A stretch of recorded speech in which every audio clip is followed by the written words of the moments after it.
Asia cup মানেই আমাদের জন্য একটা বিশাল উন্মাদনা, ভিন্ন উন্মাদনা, এবং এই এশিয়া কাপকে সময়ের মতো স্মরণীয় করে রাখার জন্য টফির উদ্যোগ যে কোনো নেটওয়ার্ক থেকে, যে কোনো ডিভাইস থেকে আপনারা সব ম্যাচ দেখতে পাবেন অনলি অন টফিতে। ডিসকাশনে চলে যাই, বাংলাদেশ আন্ডার প্রেসার, এবং এই চ্যালেঞ্জে সবচেয়ে আলোচিত কয়েকটা নাম রয়েছে। সেই নামগুলো আসলে 11-এ থাকবেন কি থাকবেন না সেই নিয়ে ডিসকাশন রয়েছে। যতটুকু শোনা যাচ্ছে, আপনাদের শুরুতেই বলে রাখি, তাওহিদ হৃদয় তাকে হংকং এর বিপক্ষে ম্যাচে খেলানোর পরিকল্পনা টিম ম্যানেজমেন্ট মোটামুটি করছে। সাইফ হাসানের প্রথম ম্যাচের সুযোগটা এখন পর্যন্ত নাকি কম। এটা যদি হয়, আমার কাছে মনে হয় যে খুব ভালো ডিসিশন, আবার খুব মন্দ ডিসিশন কোনোটাই বলার সুযোগ নেই। হৃদয়কে একটা তুলনামূলক দুর্বল দলের বিপক্ষে খেলিয়ে অন্তত বাজিয়ে দেখার সুযোগ রয়েছে। এখানটায় যদি ভালো না করে পরের 2 ম্যাচে সাইফকে তারা কন্টিনিউ করার পরিকল্পনা যদি করে, সেটা এক প্রকার যৌক্তিক। আবার একই সাথে হৃদয় ধরেন ব্যাটিং পর্যন্তই যেতে পারলো না, সেক্ষেত্রে আপনি সেকেন্ড অ্যান্ড থার্ড ম্যাচে আফগানিস্তান এবং শ্রীলঙ্কার বিপক্ষে হৃদয়কে কন্টিনিউ করবেন নাকি করবেন না, সেই প্রশ্নের উত্তর কিন্তু টিম ম্যানেজমেন্টের জন্য পাওয়াটা ডিফিকাল্ট হয়ে যাবে। ডিফিকাল্টিসের জায়গা কি? গতকালকের ম্যাচে আফগানিস্তান প্রথমে ব্যাট করেছে। আবুধাবির গতকালকের এই ম্যাচের আগে যে 7টা টি-20 এখানটায় হয়েছে, 8টা টি-20 ইনফ্যাক্ট এখানটায় হয়েছে, সেই 8টা ম্যাচের মধ্যে অনলি একটা দল বুকের ভেতরে তোলপাড়, কাঁপছে মহাদেশ, ট্রফিতেই এশিয়া কাপ দেখবে বাংলাদেশ। মানে এই ম্যাচের সবশেষ ম্যাচের আগে 8টা ম্যাচের মধ্যে মাত্র একটা ম্যাচে প্রথমে যেই দলটা ব্যাট করেছিল তারা জিতেছিল, বাকি সবাই চেস করেছে। আফগানিস্তান যখন গতকাল ব্যাট করলো, তাদের ওই 188 চেস করে হংকং জিতে যাবে, যদিও পরিসংখ্যানের কথা আমি যেটা বললাম সেটা হচ্ছে হংকং এর পক্ষে সেরকম কল্পনা কেউ করে নাই। আফগানিস্তান যে রানটা করেছে, যেভাবে শেষের দিকে শেষ 4 ওভারে 69 রান তুলেছে, শেষ 10 ওভারে 111 রান তুলেছে, মানে বিধ্বংসী ব্যাটিং তারা করেছে, অনেকগুলো লাইফ পেয়েছে ক্রিকেটাররা। তারপরেও এন্ড অফ দ্য ডে যে রানটা পোস্ট করেছে এটা চেজেবল বলে কখনোই মনে হয় নাই, এবং 94 রানে ব্যবধানে পরাজিত হংকং 94 রানের বেশি করতেও পারে নাই। বাংলাদেশের চ্যালেঞ্জটা কোথায়? বাংলাদেশের চ্যালেঞ্জের জায়গা যেটা, সেটা হচ্ছে নেট রান রেটে আফগানিস্তানকে টপকে যাওয়া। একই প্রতিপক্ষের বিপক্ষে তো বাংলাদেশ খেলবে, সেটা যদি বাংলাদেশ টপকাতে না পারে, পরবর্তী যে 2 ম্যাচ রয়েছে সেই 2 ম্যাচের হিসাবে কিন্তু বাংলাদেশ আন্ডার প্রেসারে পড়বে। 2 ম্যাচের 2টা জিতলে কোনো কথা নাই, বাংলাদেশ লিডার হিসেবেই পরের রাউন্ডে চলে যাবে। But out of those 2 matches against Afghanistan and Sri Lanka, Bangladesh যদি একটা ম্যাচ জেতে, তাহলে কিন্তু রান রেটের হিসাব চলে আসবে। কারণ সবাই যদি কমনলি হংকং এর বিপক্ষে জেতে, হংকং এর বিপক্ষে স্পেশালি কোন দল কি ব্যবধানে জিতছে সেটা কিন্তু গুরুত্বপূর্ণ হয়ে যাবে।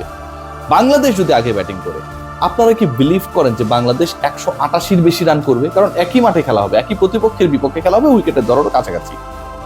সেই জায়গাটা নিয়ে কনফিউশন তৈরি হয়েছে। কেন উত্তরটা হয়েছে, বাংলাদেশ কিন্তু আগে থেকেই জানে, আমি যদি জানি, আপনারা যদি জানেন, যে এখানটা আসলে তুলনামূলকভাবে হচ্ছে হাই স্কোর পোস্ট করাটা ডিফিকাল্ট, প্রথমে ব্যাট করা দলের জয়ের চান্সেসটা তুলনামূলকভাবে কম, স্ট্যাটিস্টিক্স অন্তত সেটাই বলছিল। তাহলে বাংলাদেশের নেদারল্যান্ডসের বিপক্ষে এশিয়া কাপের প্রিপারেশনে উচিত কি ছিল? প্রথমে ব্যাট করার প্র্যাকটিস করা। টসে টানা 2টা ম্যাচে জয়ের পরও বাংলাদেশ এই প্র্যাকটিসটা করে নাই। এশিয়া কাপের আবুধাবিতে টসে যেই দলটা প্রথমে ব্যাট করে তাদের উইনিং পার্সেন্টেজ কম। তাহলে তো আপনি যখন প্রিপারেশন নেবেন, যদি আপনাকে প্রথমে ব্যাট করতে হয়, উইনিং পার্সেন্টেজ যেহেতু প্রথমে ব্যাট করা দলের কম, আপনি তো সেই কাজটাই করবেন যেটা ডিফিকাল্ট, রাইট? যেই অঙ্কটা আপনি কম পারেন, যে ইংলিশ বানানটা বারবার ভুলেছেন, আপনি তো সেটার প্র্যাকটিসই করবেন। বাংলাদেশ সেটা করে নাই। তারা তাদের কমফোর্ট জোনে ছিল, তাদের এশিয়া কাপের থেকেও টার্গেটটা বেশি ছিল নেদারল্যান্ডসের বিপক্ষে কিভাবে সিরিজটাকে জিতা যায়। যা হোক, এখন বাংলাদেশ যদি প্রথমে ব্যাট করে, বাংলাদেশের জন্য এই কাজটা কতটুকু সহজ বা কঠিন? দেখুন, হংকং যেভাবে অন্তত পাওয়ার প্লেতে বল করেছে, হংকং যেভাবে প্রথম 10 ওভারে আফগানদেরকে চাপে রেখেছে, সেই হিসাবটা যদি আমরা করি, তাহলে কিন্তু এই 188 রান পোস্ট হওয়ার কথা ছিল না। ফার্স্ট 10 ওভার্সে আফগানিস্তানের স্কোরটা কত ছিল খেয়াল করে দেখুন, 77-2, এবং এটা আরো কম হতে পারতো। সাদিকুল্লাহ আতলের ক্যাচ মিস হয়েছে, ওমর জাহির ক্যাচ মিস হয়েছে, এবং হংকং এর ওই পোর ফিল্ডিং এর কারণে এন্ড অফ দ্য ডে আমার কাছে মনে হয় অন্তত 30 রান অ্যাড হয়েছে আফগান ইনিংসে। বাংলাদেশের বিপক্ষে যদি এই ঘটনাটা অন্যভাবে ঘটে, তাহলে কিন্তু প্রথমত প্র্যাকটিস না থাকে, মানে প্রথমেই ব্যাট করার যে অভ্যাসটা, সেই জায়গাটাই আমাদের মানে কি বলবো যে প্রিপারেশনটা প্রপারলি আমরা নাই। দ্বিতীয় যেটা, যদি ওই গিভেন ডেতে ক্যাচিংটা যদি ঠিকঠাক হয়, আগের ম্যাচের রিপিটেশন হংকং না করে, তাহলে কিন্তু 180-র কাছাকাছি যে স্কোর করার পরিকল্পনা, ভাবনা, চিন্তা রয়েছে আমাদের, সেটা কিন্তু একটা বড় চ্যালেঞ্জে পড়বে। সো আমার কাছে মনে হয় it's going to be a big challenge for Bangladesh, কারণ run rate is very much important. Second point যেটা আমি বলছি, যে 11-এ যথেষ্ট ডিসকাশনের জায়গা রয়েছে, এবং এই ডিসকাশনের জায়গায় সবচেয়ে বড় নাম সাইফ হাসান নাকি তাওহিদ হৃদয়, পেসার 3 জন নাকি 2 জন। সাইফুদ্দিন খেলবে কি খেলবে না, এই যে প্রশ্নের উত্তরগুলো যতটুকু বোঝা যাচ্ছে, তো সাইফুদ্দিনের চান্সটা তুলনামূলকভাবে কম to be the part of the 11। Taskin আহমেদকে নিয়ে যে ডিসকাশনটা ছিল, আমি যতটুকু বুঝি তাসকিন আহমেদ ডেফিনেটলি এই ম্যাচে খেলবেন। গতকালকের ডিসকাশনে আমি সেটা বলেছিলাম। তো থার্ড পেসার হিসেবে কে খেলবেন, মুস্তাফিজকে আমি আলোচনা করছি না, তিনি এমনিতেই খেলবেন। সেই জায়গায় আমার কাছে মনে হয় বেটার অপশন বা বেস্ট অপশন করতে গিয়ে টিম ম্যানেজমেন্ট যথেষ্ট বিপাকে পড়বে, কারণ এমন দুজন বোলার রয়েছেন, একজন ডানহাতি একজন বাঁহাতি পেসার, শরীফুল এবং তানজিম সাকিব।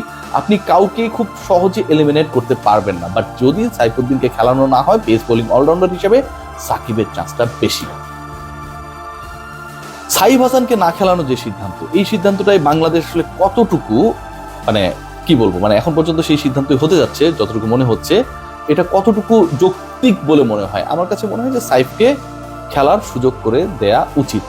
বাংলাদেশের টস জিতলে শুরুতে ব্যাটিংও করা উচিত, এবং একই সাথে যদি বাংলাদেশ শুরুতে ব্যাট করে, পাওয়ার প্লে বাংলাদেশ কিভাবে কাজে লাগায়, ওই হিটিং অ্যাবিলিটি যাদের রয়েছে বা যাদের কাছে সেই এক্সপেকটেশনস নাম্বার 5 and 6, আমাদের শামীম পাটোয়ারি এবং তার পার্টনার জাকের আলী অনিক, সেটাও কিন্তু দেখার জায়গা রয়েছে।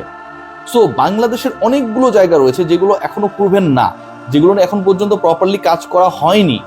আপনি খেয়াল করে দেখেন, শামীম হোসেন পাটোয়ারি তিনি কিন্তু প্রপার ফিনিশিং রোল প্লে করার কোনো সুযোগ পাননি। থার্ড ম্যাচে he has given the chance, but he batted on number 4। তো তিনি তো এশিয়া কাপের নাম্বার 4 ব্যাটার না। দেখুন, খেয়াল করে দেখুন যে কোন জায়গাগুলোতে ব্ল্যান্ডার হয়েছে। লাস্ট ম্যাচে নুরুল হাসান সোহানকে সুযোগ দিয়েছেন, কেন ভাই আগে দেন নাই?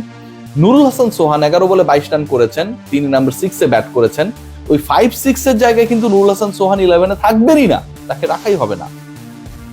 আপনি টানা 2 ম্যাচ খেলিয়েছেন সাইফ হাসানকে, এবং সাইফ হাসানকে আপনি টানা 2 ম্যাচ খেলিয়েছেন। এই 2 ম্যাচে সাইফ হাসান ব্যাটে বলে কিন্তু পারফর্ম করেছে, আপনার আস্থার প্রতিদান দিয়েছে। তার মানে কি যে এশিয়া কাপে সে এক্সপেক্ট করতেই পারে প্রথম 11-এ সে থাকবে, মানে প্রথম ম্যাচে 11-এ সে থাকবে। কিন্তু ওইখানটায় যদি আপনি তাকে ড্রপ করেন, এটাও কিন্তু তার আত্মবিশ্বাসে চির ধরানোর জন্য যথেষ্ট। তাওহিদ হৃদয়কে যদি আপনি খেলিয়ে দেন, কি বিবেচনায় আপনি তাকে খেলাচ্ছেন? সবশেষ যে ম্যাচটা খেলেছে সেখানটাও তার ব্যাটিং খুবই বাজে ছিল, অ্যাপ্রোচ খুবই বাজে ছিল, খারাপ সময় যাইতেই পারে, কিন্তু এরকম একটা মঞ্চে যেখানটায় আপনার ডু অর ডাই সিচুয়েশন, আপনার হংকংও গুরুত্বপূর্ণ প্রতিপক্ষ হয়ে গেছে, আপনার প্রিপারেশন ঠিকঠাক নেই, এবং প্রথম ম্যাচে তারা যে ব্যবধানে আফগানিস্তানের বিপক্ষে হেরেছে সেই হিসাবটা করলে সেইখানটায় আপনি কি হৃদয়কে খেলাবেন কি খেলাবেন না? সো মেনি মোর কোয়েশ্চেন্স, যেই প্রশ্নগুলোর উত্তর এখন পর্যন্ত নেই। এবং এখানটায় টস জেতার পরে যদি জেতে বাংলাদেশ, কি সিদ্ধান্ত নেয় সেটাও কিন্তু একটা বড় প্রশ্ন। সেই প্রশ্নের উত্তরটা আসলে আমরা প্রপারলি পাবো কি পাবো না সেটা আমরা জানি না, বাট বাংলাদেশের জন্য এই পরীক্ষাটা যথেষ্ট কঠিন হতে যাচ্ছে। স্ট্যাটিস্টিক্স বাংলাদেশকে একটা ভালো অবস্থানে রাখে। সবশেষ যে 5টা match team Tigers specially in T20 খেলেছে, তার 4টায় তারা জয় পেয়েছে, এবং এই 4টা জয়ের মধ্যে হচ্ছে 2টা পাকিস্তানের বিপক্ষে। আবার যদি আমরা সবশেষ মানে 3টা সিরিজের হিসাব করি, সেই 3 সিরিজে বাংলাদেশ 8টা ম্যাচ খেলেছে। নেদারল্যান্ডসের বিপক্ষে একটা তো পোস্টপোন হয়ে গেছে, ওই ম্যাচে আসলে কোনো রেজাল্ট হয় নাই, ওটাকে বাদই দিলাম আমি। তার বাইরে বাংলাদেশ আরো 6টা ম্যাচ খেলেছে শ্রীলঙ্কা পাকিস্তানের বিপক্ষে। সো এই 8 ম্যাচের মধ্যে বাংলাদেশে পরাজয় মাত্র 2টা, 8 ম্যাচের 6টায় বাংলাদেশ জিতেছে, টানা 3 সিরিজে বাংলাদেশ জিতেছে।